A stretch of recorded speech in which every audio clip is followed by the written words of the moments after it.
안녕하세요. 김영로 TV의 날짜 이야기입니다. 자, 오늘은 9월 20일이 되겠습니다. 자, 9월 20일. 20일이면은, 우리나라의 그 역사에 있어서 어떤 소사가 있었나 한번 살펴봤습니다. 바로 오늘이 운양호 사건이 있었던 날입니다. 강화도 해역에서 있었던 일이죠. 이게 만국 조선으로 가는 어떤 이 길목에 있었던 하나의 사건입니다. 즉, 다시 말해서, 일본 군함들이 강화도 수역에 들어와서 해안을 측량한다라는 그런 명분으로 뭐 있다 보니까 뭐 물도 떨어지고 식량도 떨어지고 하니까 이제 식량을 구하고 물을 구하러 이제 무트로 올라왔었는데 그것을 이제 용서치 않고 격퇴한 사건이죠, 일종의. 근데 말이 격퇴지 사실은 엄청난 이제 피해를 우리가 이제 입었습니다. 왜냐하면 이미 일본의 군함이라고 하는 것은 이제 서구의 어떤 기술에 의해서 이제 막강해진 그런 군함 자체도 막강해졌죠. 증기선이 이제 됐으니까. 그 다음에 이제 뭐 함포를 장착하고 있다든가 뭐 이런 식으로 해서 그야말로 우리나라 강화도에 있었던 어떤 이제 포대들을 갖다 이제 초토화시킨 그런 사건이라고 보면 되겠어요. 만국조선으로 가는 이제 여러 가지 과정 중에 이제 하나라고 제가 말씀을 드렸는데 정말 저때 우리가 좀 정신을 차리고 세계 국제관계가 돌아가는 거를 좀 미리 알았다라면은 그래서 적극적으로 선제적으로 좀 대응을 했다라면은 우리가 일본 식민지가 된다거나 하는 그런 일은 없을 수도 있었을 거다라는 그런 생각을 해봅니다. 일본도 뭐 개항 요구를 받았죠. 페리제독이 이제 바로 이제 군함을 이끌고 와서 구로훈해라고 했죠.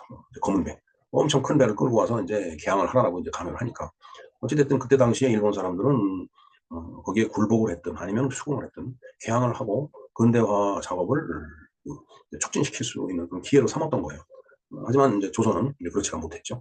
결국은 일본이 페리제독한테 당한 그대로 그 형태 그대로 강화도 앞바다에 와갖고서 그 짓을 벌린 겁니다.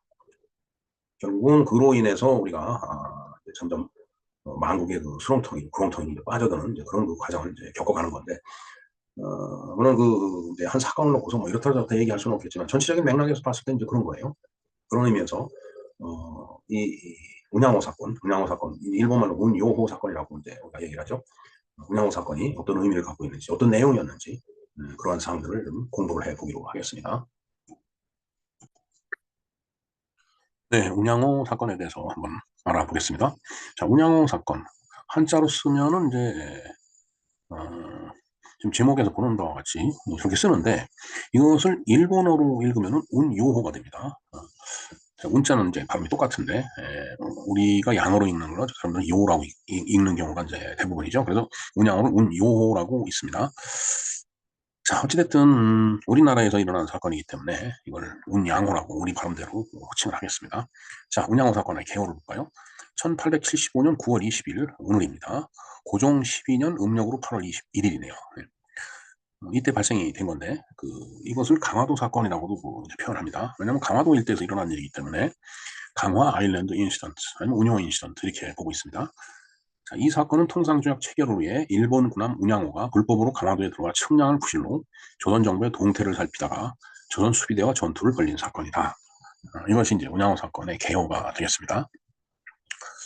그 배경을 볼까요?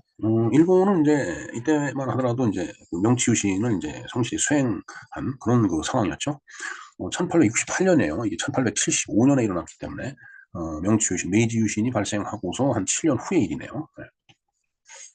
자, 일본은 메이지 유신을 통해 안으로는 중앙집권화와 근대화를 단행을 하고 밖으로는 침략 전쟁을 벌여 부국 강병을 이제 모색을 했다. 일본 정치가 그렇죠. 사실 이전에는 천황이 있었지만 천황은 실질적인 권한이 그렇게 크지가 않았었죠. 그 밑에 있었던 막부가 뭐 모로마치 막부라든가 이런 막부, 에도 막부 이런 막부가 상당히 큰 권력을 갖고 있었어요. 그러니까 천황이 있지만은 막부의 권력이 워낙 세기 때문에 막부의 동의를 얻지 않으면 이 나라와 교섭이 안 되는 경우가 이제 바로 그런 경우인데 일본이 이제 그런 상태로 나라를 유지해 오다가 이래서는 안 되겠다. 천황을 다시 이제 권력의 정점에 내세워야 되겠다라고 해갖고서 이제 그래서 벌어진 혁명이 바로 메이지 혁명입니다. 명치유신. 이제 그러다 보니까 당연히 이제 왕권의 모든 권력이 집중되다 보니까 중앙 집권화가 되죠. 그러면서 외국에서 들어오는 신문물을 받아들여서 근대화를 하는 거죠. 일본도 쇄국 정책을 쓰긴 썼어요. 쇄국 정책을 쓰기는 했지만은, 이게 그 서양 문물을 보니까 이게 쇄국을 해도 될 일이 아니다라고 판단한 많은 그 이제 선각자들이 있었죠. 그래서 이제 근대화를 이제 단행하기 위해서 왕을 옹립을 하면서, 천황을 옹립을 하면서 중앙집권화 제도 시스템을 그렇게 이제 만들어간 거죠. 그건 내부적인 문제였죠. 이제 그렇게 해서 이제 힘이 근대화를 단행하면서 힘이 쌓이다 보니까 힘이 쌓이면 힘이 분출될 그 출구를 찾게 되죠. 그러니까 이제 밖으로 침략 전쟁을 이제 벌리면서 서구 열강들이 식민지를 많이 확보하면서 거기서 많은 금은 부화를 약탈을 했잖아요. 근데 그게 이제 초기 자본주의의 형태죠. 그러니까 어떻게 보면 자본주의가 시작은 이제 약탈에서 시작된 거라고 봐야 될 것 같은데. 그래서 이제 돈이 그냥 산더미 같이 쌓이니까 거기서 이제 그 나름대로 그 이제 경제 시스템이 그렇게 구축이 된 거겠죠. 그렇게 봐야 될 거예요. 뭐 경제학자가 아니기 때문에 뭐 자세한 설명을 할 수는 없지만은 그러면서 그 힘을 분출하다고 하다 보니까 침략 전쟁을 하게 되는 거고, 그럼으로 인해서 아무래도 식민지로부터 많은 것을 가져오다 보면은 부국 강병하게 되겠죠. 그건 뭐 당연한 그 이치 아니겠어요? 물이 높은 데서 흐르듯이 물자라는 것이 많은 쪽에서 일본이 여러 가지를 하다 보면 뭐 빈약한 걸 물자가 빈약한 걸 이제 느끼면 외부에서 들여와야 되잖아요. 그런 그 파이프 역할을 식민지가 했다라고 보는 거죠. 자, 이러던 중 일본은 이웃나라 조선에서 통상 수교 거부 정책을 펴던 흥선 대원군이 권력에서 물러나게 되어 조선을 개헌시킬 그 이제 기회를 그 이제 엿본 거죠. 자, 그러니까 1873년 이제 11월에 이제 대원군이 권력에서 이제 물러나게 되는데, 이때도 우리 참 그 한말 상황을 보면은 정말 청나라 쪽에 붙었다, 일본에 붙었다, 뭐 이런 일들이 자꾸 반복이 이제 되다 보니까 이 대원군이 그때 당시에 그 이제 권력에서 밀려나게 된 거예요. 그러니까 대원군이 아까도 말씀드렸지만은 쇄국 정책을 그 이제 그 추진을 해 왔는데 대원군이 권력에서 물러나게 되니까 이때가 조선을 개항시킬 기회다라고 일본은 이제 판단을 한 거죠. 자, 이전부터 조선이 문호 개방에 미온적인 태도를 보였기에 이번에 무력 시위로 군함 5척을 조선 연해에 파견하기로 결정을 했다. 일본이 그렇게 결정을 한 겁니다. 뭐 솔직한 얘기가 임진왜란 때도 뭐 그러했지만은 뭐 그때 당시 기술 수준도 일본이 상당히 그 이제 뭐 조총이라든가 이런 것으로 무장한 걸로 봐서는 이제 뭔가 외국 문물을 많이 이제 그 이제 수입을 해 놓은 그런 상태인데 뭐 그때 당시에 끌고 다니던 그런 배 그런 걸로 봤다라면 뭐 우리가 그렇게 크게 당하지는 않았을 거예요. 그러나 이미 이때는 근대화가 어느 정도 그 진행되고 있는 상태에서 일본이 배를 건조했다는 얘기는 정말 서양의 그 커다란 배, 뭐 나중에 또 말씀을 드릴 기회가 있지만은 구로훈해라고 해갖고 전기 기선을 보고서 일본이 거기 겁먹은 거죠. 저것을 우리가 받아들이지 않으면은 큰 코를 다치겠구나라는 그런 그 이제 판단을 했기 때문에 그걸 이제 받아들인 거고, 그러한 그 받아들인 기술로 인해서 자기네들도 큰 배를 만든 겁니다.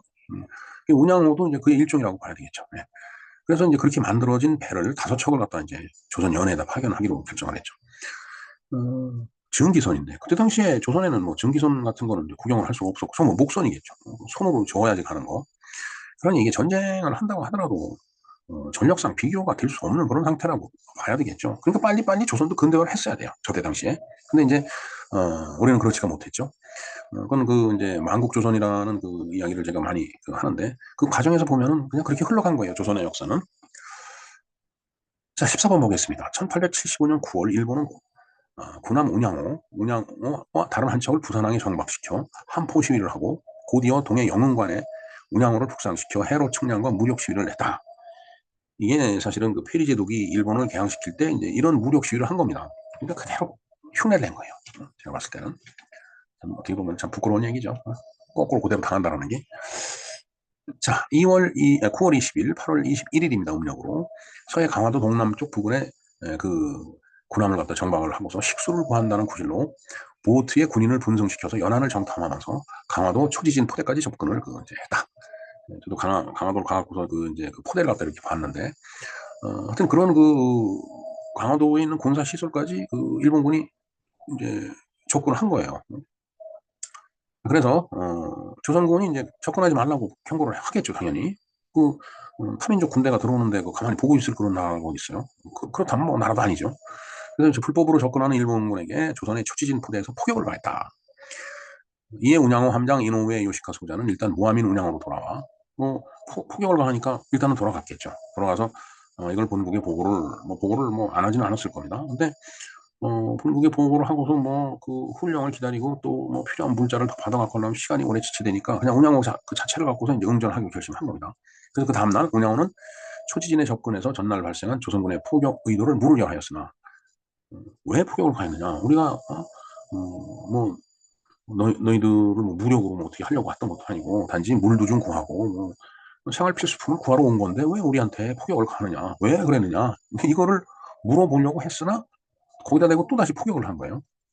그러니까 이제 일본 측에서 야 이거 이대로 있으면 안 되겠다라고 해갖고 초지진 쪽으로 또 맹렬한 포격을 운양호에서 가기 시작한 거죠. 자, 그러나 운양호 함장 이노우에 요시카가 남긴 기록에 따르면 전날 조선군이 포격에 대한 보복 공격을 가하기 위해서 초지진에 접근하여 운양호가 선제 발포를 했다라고 되어 있습니다. 글쎄요, 뭐 본국에다가 이제 보고를 하려고 하더라도 야 우리가 먼저 공격을 했다 이 얘기를 하면은 뭐 칭찬이 돌아오고 아니면 오더 터져갖고 우리가 반격했다면은 뭔가 질책이 돌아올까봐 뭐 저렇게 썼는지 모르겠죠. 어찌됐든 뭐 원인이 어떻든 간에 서로 포격을 한 겁니다. 하지만은 포의 성능이나 포술이 우세한 일본군은 초지진을 파괴하고 사실 뭐 포병 우리가 이제 근대전에서 포병이라고 얘기하지만은 이 포의 그 위력이 대단한 거죠. 그 병사가 접근하지 않고도 이쪽에서 그냥 포를 쏴대면은 상대방이 있는 그런 시설들이 파괴가 되고 그러니까 그런 그 포의 성능 그러니까 훨씬 더 많이 나간 거죠. 그리고 포병 전술이 더 이제 우세한 거죠. 왜냐면은 이게 뭐 포를 저렇게 자신이 배에 배치를 하려고 하다 보면 포병 전술도 당연히 서양에서 배우지 않았겠어요.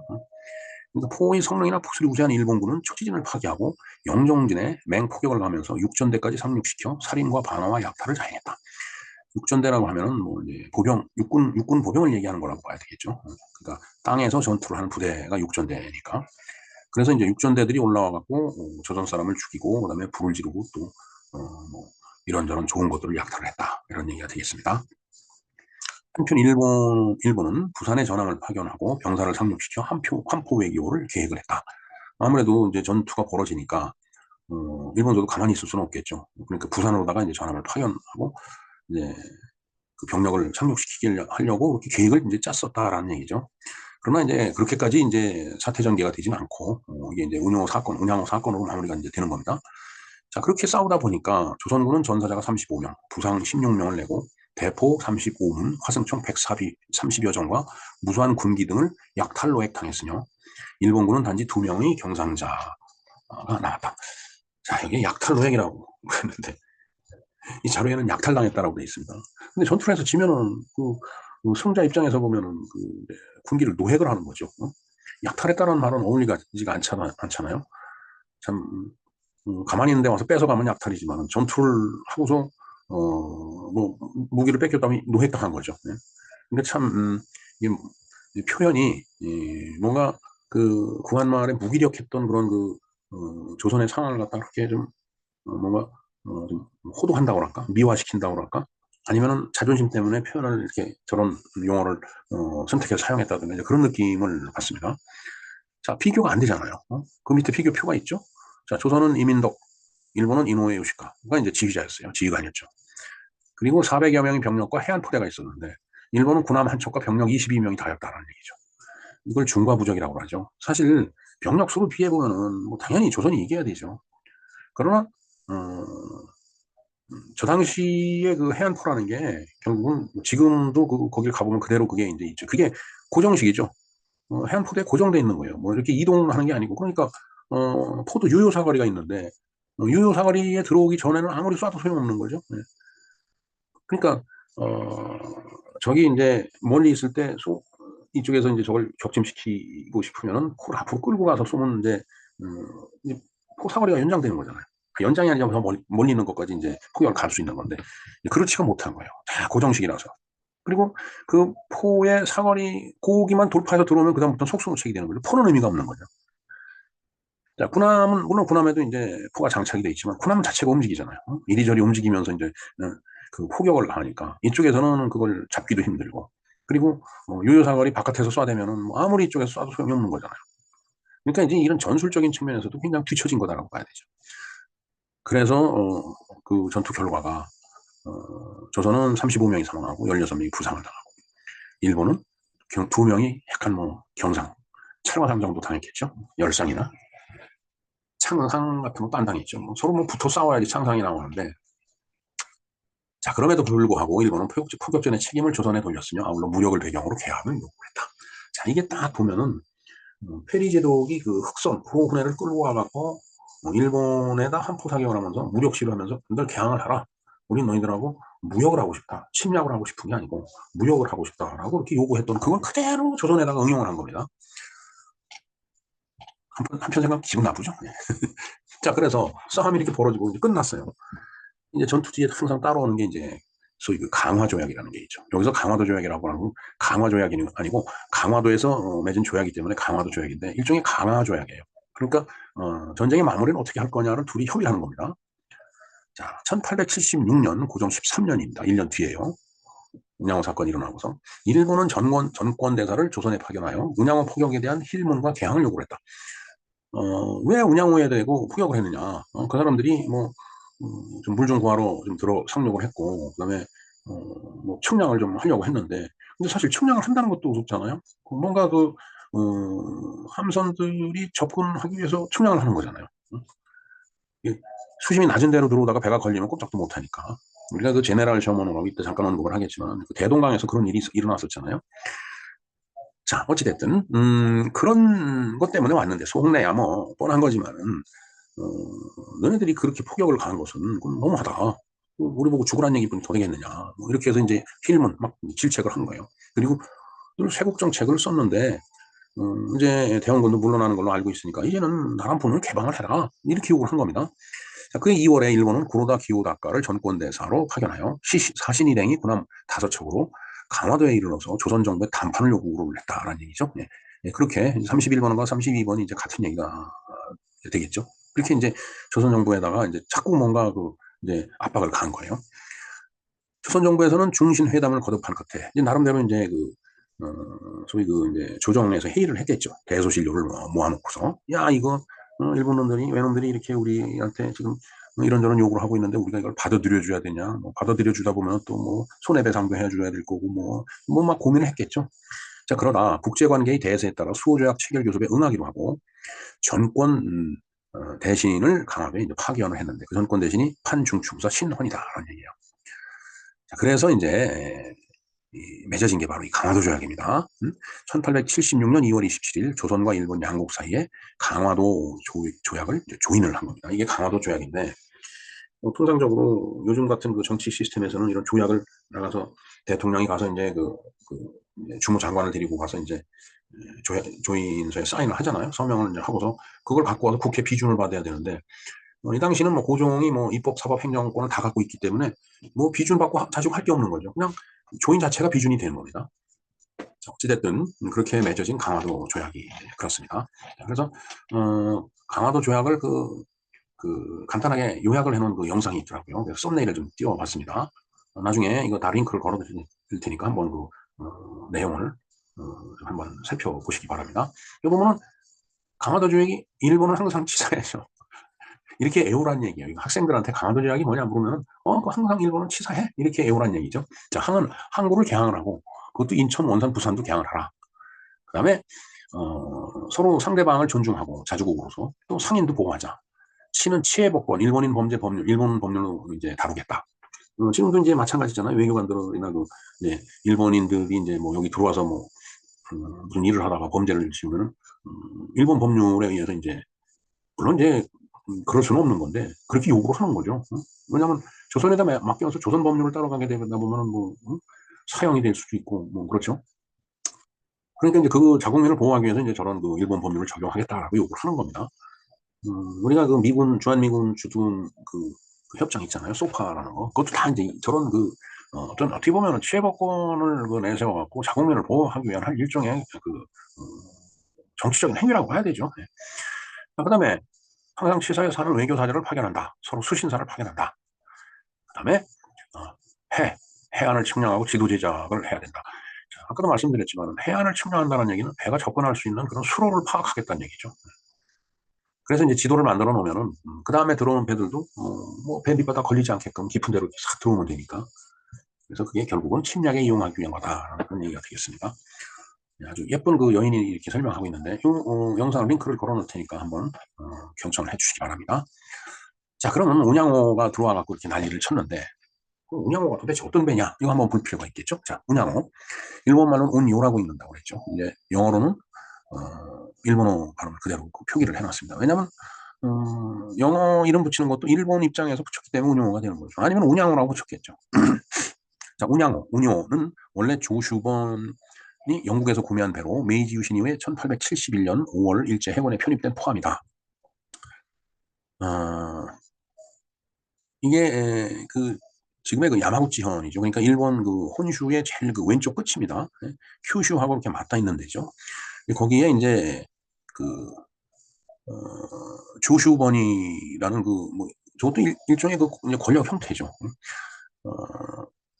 이 일본 역사를 이제 또 우리가 공부를 또 해야 되는데, 자, 어찌됐든 그건 이제 다음으로 밀어놓고, 일단 그 조슈번에서 아까도 말씀드렸지만은 이제 막부의 그 권력이 박강해갖고 오히려 막부가 외국하고 협정을 맺고 뭐 이제 이런 그 그런 지금 말씀을 그 아까 드렸는데 이런 조슈번이 그런 역할을 했던 거예요. 그러니까 외국에서 직접 뭐 구매도 하고 뭐 외국하고 무슨 뭐 협상도 맺고 뭐 이러다 보니까 야 이거 되겠느냐. 이제 여기 이제 요시다 쇼인 같은 그런 그 이제 걸출한 인물이 이제 여기서 나오는 겁니다. 그 제자로 이제 우리한테 익숙한 이토 히로부미 이제 이런 사람들이 있죠. 그 사람들이 근대 일본을 갖다가 이제 그 근대화에 성공을 시키고 침략 국가로 가는데 이제 일조한 사람들인데 어찌됐든 일본 입장에서 봐서는 참 그 대단한 그 지략가들이에요. 그래서 그 배가 결국은 명치 유신, 메이지 유신이 있고 난 다음에 그 일개 그 번에서 운영할 수가 없잖아요. 이 무력을 갖고 있는 군함인데 그러니까 이제 그걸 일본 제국의 그 해군으로 편입을 시켜버린 거죠. 자, 운양호의 사진은 아주 이거 옛날에 찍어놓은 사진이라 그런지 그냥 이렇습니다. 보면은 뭐 돛대도 있고 뭐 뾰족한 것도 있네요. 뭐 여기 이제 포가 설치되어 있고 이건 또 전기로 가겠죠. 이 큰 거를 사람들이 밑에서 노를 저어갖고 갈 수가 있겠어요. 옛날 얘기지 그야말로. 자, 이게 1868년 스코틀랜드 에버딘에서 건조를 한 겁니다. 이 에버딘이라는 데가 이런 그 배를 건조하고 그러는 그런 그 도시였다고 봐야 되겠죠. 제가 2000년 한 초반쯤에 이제 2000년이 아니겠네요. 1990년대 중반쯤에 저 에버딘을 갔었어요. 그때 갔었던 이유가 그 이제 하이퍼바릭 시스템이라고 그 잠수병 걸리고 그러면 그 치료하는 그런 시스템이 있습니다. 그런 것들 그리고 그게 뭐 잠수병뿐만 아니라 뭔가 그 이 상처 같은 거 치료하는 데도 도움이 된다라고 하는 그런 그 리포트를 보고서 야 저거를 한번 우리가 국내에다 좀 보급을 하는 게 어떻겠느냐 싶어갖고서 이제 한번 간 적이 있었는데 뭐 진짜 그 잠수하는 그런 장비를 그 만드는 그런 회사였습니다. 그러니까 에버딘이라는 그 동네가 이제 그런 그 이제 산업이 발달된 그런 그 지역이었다고 봐야 되겠죠. 자, 그다음에 1874년에 대만을 침공할 때에 이제 이 바로 운양호가 또 이제 그 종군을 했네요. 자, 그다음에 이제 메이지 8년 1875년 바로 오늘 이야기하고 있는 강화도 사건이 여기서 이제 일어나게 됩니다. 바로 9월 운양호 사건, 강화도 사건 같은 이름이죠. 운양호 사건이 9월 20일 날 이제 발생이 됩니다. 그다음에 1886년 10월 31일 날 기슈오 타우라 기슈 오타우라네요. 기슈 오타우라가 기슈 오타우라에서 좌초해갖고 침몰을 했다라고 합니다. 그러니까 1886년에 이제 배가 수장이 된 거네요. 자, 그래서 재원하고 그다음에 구조 재원 및 무장을 볼까요? 자, 선체는 목조 쌍돛대. 자, 그러니까 아까도 그 사진에서 봤지만은 돛대가 두 개죠. 쌍돛대죠. 그리고 이제 기범선이라고 그랬는데 물론 이 외부는 목조로 만들었겠지만은 그 속에 이제 동력이 장착돼 있는 거예요. 그러니까 전기 기관에 의해서 이제 배가 이제 움직였다라고 봐야 되겠죠. 그래서 이제 기범선이었다라는 얘기입니다. 그리고 배수량이 245톤, 그다음에 전장이 35.7m, 전폭이 7.2m, 흘수가 2.3m. 이게 흘수라는 것도 또 이게 우리가 그 세월호 때 저 얘기가 많이 나왔었는데 이것도 전문적인 얘기니까 전문가한테 맡겨놓기로 하겠습니다. 이제 물이 그 부력에 의해서 이제 배가 뜨니까 뜨는 그 상태고 잠기는 그 길이가 그 흘수라고 지금 유추가 됩니다. 제가 봤을 때는. 그다음에 주기는 이기통 왕복 동기관 106마력 일축 추진을 이제 한 그런 이제 동력을 갖다 쓴 거죠. 그리고 무장은 160mm 전장포 1문과 140mm 포 1문을 장착을 했네요. 그래서 우리도 6.25 때 보면은 뭐 105mm 그다음에 155mm 그 포로 갖고서 이제 전쟁을 했잖아요. 그러면은 155mm하고 160mm하고는 그 비슷한 거고, 그다음에 140mm 포는 105mm보다는 큰 거네요. 이 포탄의 그 지름을 얘기하는 거기 때문에 상당히 큰 포탄을 쏠 수 있는 그런 이제 포대라고 보면 되겠습니다. 그때 그럼 그 시대에 우리는 배가 있었느냐? 참 이제 답답한 거예요. 물론 나룻배는 있었겠죠. 이것이 바로 이 운양호 사건이 1875년인데 우리가 이 군함 양모호를 들여온 것은 1903년이에요. 1905년에 우리가 그 을사보조약을 일본하고 맺게 되는데 뭐 나라가 거의 다 기울어진 상태에서 조선 정부가 저 군함을 구입을 하면 무슨 의미가 있겠어요, 진짜? 자, 양모에 대해서 한번 잠깐 볼까요? 영국의 딕슨사가 건조를 한 겁니다. 1881년이네요. 그러니까 영국은 영구라고 돼 있는데 영국은 이때 우리가 이제 뭐 울산의 조선소가 뭐 우리나라 이 조선 능력이 대단하다 이런 얘기를 하지만 이제 저 때는 이제 이 조선 능력을 영국이 갖고 있었던 거죠. 근데 이제 모든 군함은 영국에서 만들고 뭐 그런 이제 그렇다고 봐야 되겠죠. 물론 뭐 이제 다른 나라도 만들었겠지만은 그만큼 선박을 이제 제조해내는 그 능력이 영국이 출중했던 겁니다. 자, 그래서 그거를 1894년에 영국이 건조해 쓰다가, 누가 썼는지 모르지만 쓰던 거를 일본 미쓰이가 구입을 한 거예요. 1994년에. 그러니까 13년간 쓰던 거죠. 그리고 일본이 미쓰이가 구입을 해갖고 이걸 석탄 운반선 펠러스호라는 이름을 갖고 석탄 운반하는데 쓰던 거예요. 이게 군함이 아닙니다, 군함이. 그런데 9년 뒤에 조선정부가 이걸 구입을 해요. 이 도대체 이걸 석탄 운반선을 써다가 무슨 군함으로 만들려고 했는지 정말 이해가 되질 않습니다. 그리고서 이제 일본 유학을 마치고 귀국한 신순성이라는 사람한테 초대 함장을 갖다 이제 맡기고서 이 양모 운항을 합니다. 도대체 엄청 고가로 이제 매입을 했습니다. 아마 그때는 이게 11만 행인가? 아마 큰 돈으로 구입을 했어요. 나중에 이제 이게 쓰다 도저히 쓸 수가 없으니까 이걸 매각을 하는데 아마 2만 행인가에 팔았어요. 기가 막힌 얘기입니다. 그래서 아주 무지무지한 고가로 매입한 중고 석탄 운반선을 갖다가 놓고 이걸 군함으로 쓰려고 했느냐 이거죠. 정말 말이 안 되는 얘기죠. 도대체 이 고종이라는 사람은 무슨 생각을 한 건지 몰라도 1903년이 무슨 해인가 보니까 고종이 즉위를 한 지 40년이 되는 해요. 그래서 즉위 40년을 기념하기 위해서 40년 축하연을 하려고 그런 말이 있어요. 양모를 구입을 해갖고 거기다가 이제 외국에서 오는 그 축하 사절들을 거기서 뭐 이제 뭐 파티도 열고 하려고 그런 용도로 양모를 이제 구입을 한 거라고 하더라고요. 정말 이게 실제로 군함으로 쓰였는지도 잘 모르겠습니다. 그런 말이 있는데 정말 우리가 좀 살펴봐야 되겠죠. 그리고 이때 당시에 이제 포드 자동차로부터 이제 포드 T1인가 초창기 모델을 갖다가 이제 고종이 이제 포드 자동차를 구입을 해요. 왜? 내가 40년이 된 왕이다 해갖고. 자, 그래서 자동차를 구입을 해놓고 나니까 운전기사가 없는 거예요. 조선 사람으로도. 왜 운전을 배워야지 되는데, 뭐 운전 교습소도 없었을 테고. 그러니까 이제 일본인 운전기사를 또 이제 수입을 한 거죠. 그러니까 뭐 돈이 한두 푼 들어가 있어요. 참 이런 걸 생각하면 고종이 뭐 하던 사람인지 모르겠어요, 진짜. 네. 자, 요 양모에 대해서 아주 자세하게 설명을 해놓은 우리 박종인 기자의 영상이 있습니다. 이것도 썸네일을 띄워놨는데, 볼까요? 고종의 고물군함 양모. 선빵 날리던 조선이 고물로 난파하기까지. 도대체 이런 거를 왜 구입을 했는지 이해가 안 간다는 얘기죠. 자, 양모가 어떤 배이며 어떻게 구입이 돼갖고 어떻게 매각이 다시 되고 그다음에 어떻게 폐기가 되는지 뭐 그런 내용들 왜 이 구입을 했는지 그 시대적 배경 이런 것들이 여기에 설명이 돼 있습니다. 이것도 제가 링크를 걸어드리겠습니다. 뭐 좋은 거는 여기 이걸 눌러갖고 봤으면 좋겠지만 뭐 이제 그렇게 되면은 뭐 시간도 시간이지만 저작권의 문제가 있기 때문에 썸네일만 보여드리고 이 영상의 주소를 제가 제 영상 더보기란에 링크를 걸어 드릴 테니까 한번 참조를 꼭 좀 해주시기 바랍니다. 자, 그렇게 해서 이제 배에 얽힌 사연을 갖다 정리를 해보면은 이제 조선 땅에 이제 제너럴 샤머노가 들어와서 자초를 하죠. 1866년입니다. 미국 배죠.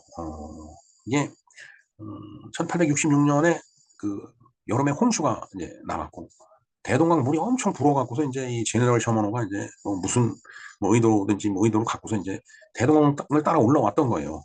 근데 홍수가 다 끝나고 나니까 물이 쫙 빠져버리는 바람에 이게 좌초를 한 거죠. 빠져나가질 못한 거예요. 이 하상 바닥 그러니까 그, 그 대동강 그 강 바닥에 이제 주저앉게 된 거죠. 좌초를 한 겁니다.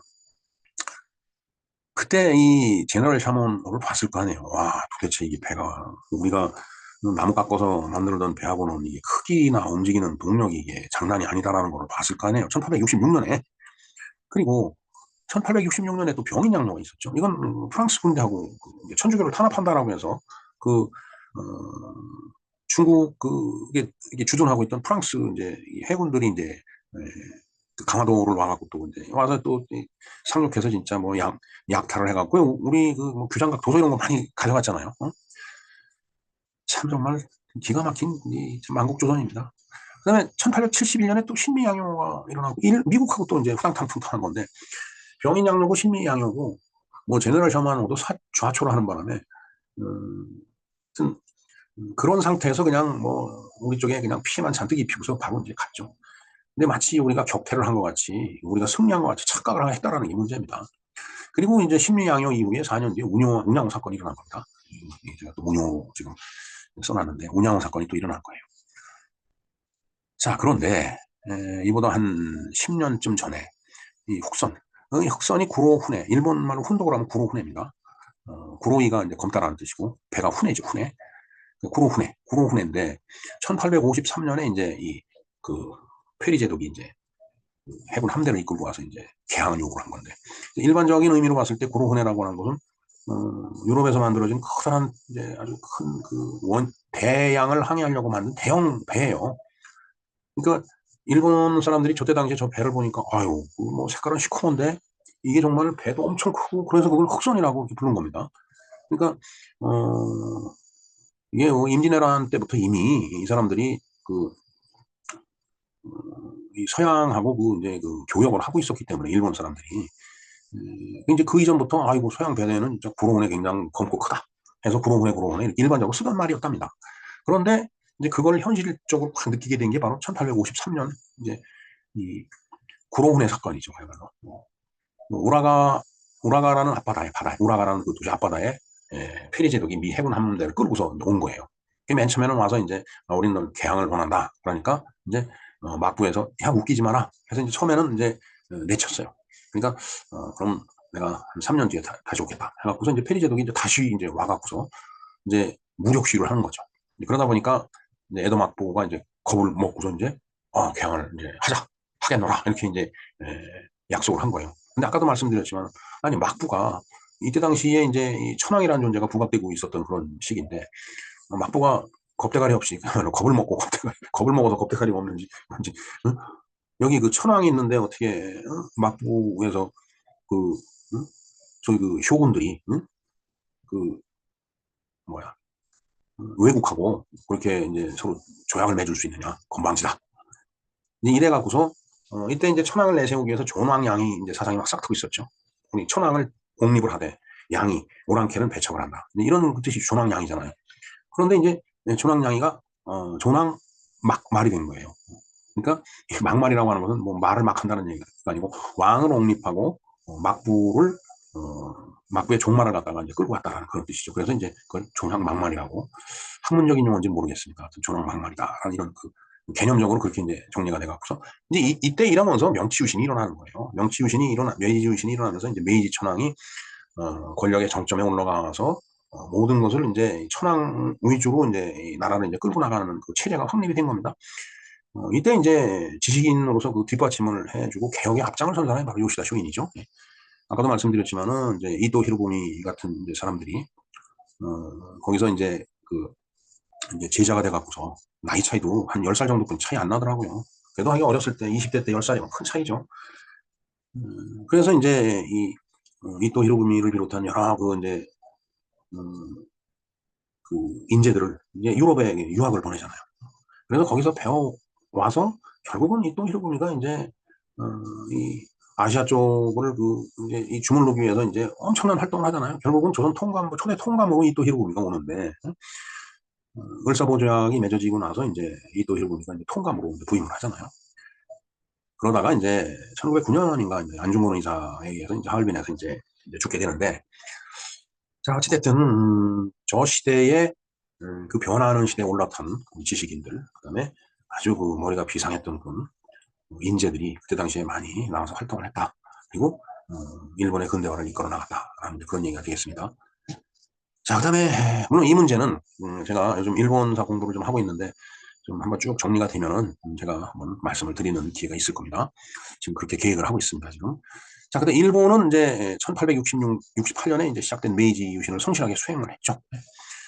1853년에 저 흑선을 보고서, 야, 조선에 가서 똑같이 한번 이런 방법으로, 한번 조선을 두드려 패보자 해갖고서 온 게 운양호 사건이라고 보면 되겠습니다. 제가 봤을 땐 그래요, 제 관점으로서는.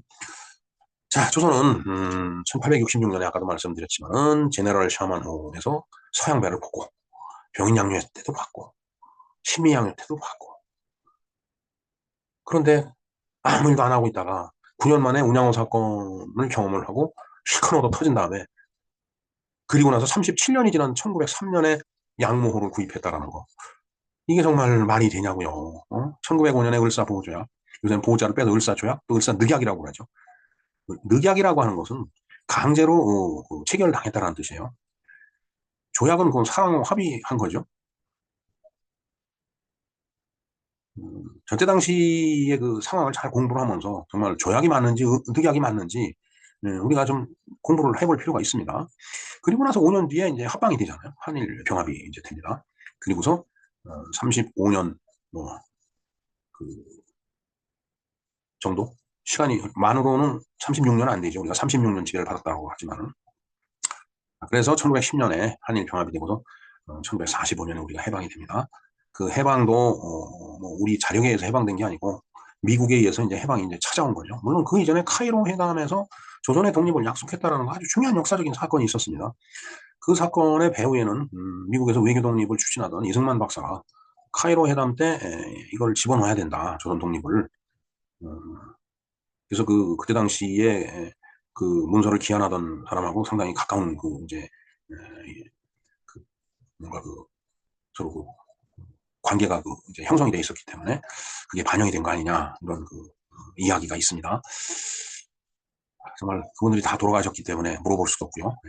자, 어찌됐든 그래서 이 이모티콘이 화가 나갖고 그냥 유리창에다가 핸드폰, 그 비싼 핸드폰을 그 내리치네요. 정말 그 조선 말기에 이 조선이 흘러온 그 길을 보면은 정말 짜증이 납니다, 진짜. 그래도 우리는 지금 고종을 황제라고 지금 칭하고 있죠. 예. 자, 역사는 있는 그대로 바라보면서 교훈을 찾아야 된다라고 저는 생각을 합니다. 그래야지 문제점이 쌓여있는 현상이 타파가 돼요. 음, 역사는 사실이잖아요. 변하지 않는 사실입니다. 근데 거기다 자꾸 분치를 해요. 고종, 과연 그 사람이 황제 소리를 들을 만한 자격이 있는 건지 자꾸 황제, 뭐 명성 황후 이런 식으로 분치를 하거든요. 그러니까 을사보조약, 을사조약, 그거는 이완용이가 나라 팔아먹은 거지. 뭐, 행정관료가 어떻게 나라를 팔아먹습니까? 최고 결정권자가 있는데. 이제, 이제 그러면서 최고 결정권자의 어떤 그 잘못, 흠, 이런 걸 이제 덮어주고, 그 밑에 있던 대신한테 모든 걸 다 뒤집어 씌우죠. 그러면은 지금과 같은, 그때와 같은 상황이 지금 유사하게 다시 나타난다는 거는, 외국으로부터 엄청난 압력이 들어온다면은 역사에서 배워야지 하고서, 고종이 이렇게 했네? 그래? 나도 그렇게 해야지 하고, 비겁한 군주가 또 나오는 거예요. 비겁한 통치권자가, 비겁한 지도자가. 그래서 역사에 분치를 하면 안 된다는 얘기입니다. 역사에 분치를 하면 미안하지만은 역사는 또 반복이 돼요. 자, 일본어를 공부해야 하는 이유가 저는 여기 있다고 생각합니다. 그래서 요새 일본 공부를 좀 하고 있어요. 물론 제가 하고 있는 공부의 깊이는 그렇게 깊지는 않습니다. 일본 역사를 한번 쭉 훑어봤고, 그다음에 어, 그, 이 장시정 대사라는 분이 계십니다. 지금은 이제 현역에서 이제 정년 은퇴를 하신 분인데, 그분이 일본을 이렇게 쭉 돌아다니면서 정말 호기심을 해결하는 차원에서 썼지만 상당히 그 기획적인 작품이라고 저는 생각해요. 그 책이 그분이 쓴 책인데 뭐 그냥 단순한 여행 그런 그 남이 아니고 어, 뭐 문화사적으로도 상당히 그 가치가 있다고 제가 과찬을 해드리고 싶은 그런 깊이와 넓이가 있는 그런 책이더라고요. 그래서 그것도 좀 열심히 좀 보고 있습니다. 그래서 제가 공부한 두 권의 책을 보고 다시 또 취합 정리해서 거기서 어떤 논리를 끌어내 갖고 그 논리가 장착이 되면 제가 일본에 대해서 간단하게 또 한번 이런 방송을 할 기회가 있을 겁니다. 그렇게 지금 계획을 하고 있습니다. 예, 우리가 일본을 좀 미워하죠. 예, 저도 굉장히 뭐 일본 좋지 않아요. 우리 DNA 속에 그게 있기 때문에 일본하고 뭐 뭘 하든 이겨야 되고 어, 뻔히 지는 게 눈에 보임에도 불구하고 진다 소리 하고 싶지 않고 그러나 고선에서 끝난다면은 안 된다고 봅니다. 그래서 그들이 과연 어떻게 지금 봤지만은 19세기 말에는 그렇게 뭐 큰 차이가 없었는데 저들은 어떻게 근대화에 성공을 하고 우리는 근대화를 1960년대 들어와서 박정희 대통령에 의해서 근대화가 되고 이게 그런 그 커다란 그 편차가 생긴 이유가 뭔지 그걸 보려면은 일본을 공부를 해야 되겠죠. 지금은 물론 우리가 일본에 그게 뒤지지 않는 그런 상태의 나라까지 이제 올라가고 있다라고 보는데 분명한 것은 또 소위 그 국뽕이라고 하죠, 국뽕. 그런데 취해 갖고서 또 옛날 같은 일을 반복한다라면은 나라는 다시 나락으로 떨어질 거다. 나락으로 떨어지는 나라가 될 거다라는 생각을 저는 금할 수가 없습니다. 그래서 우리가 역사 공부를 해야 되는 거고 일본 공부도 할 필요가 있다라는 그런 생각을 해봅니다. 네, 이렇게 운양호 사건에 대해서 말씀을 드리면서 여러 가지 별로 깊지도 못한 지식을 갖고서 이것저것 많이 터치를 했는데 어찌됐든 이슈 자체로 봐서는 굉장히 중요하다라고 저는 판단했기 때문에 제가 말씀을 드린 겁니다. 네, 이상 김영로 TV의 날짜 이야기에서 살펴본 운양호 사건이었습니다. 감사합니다.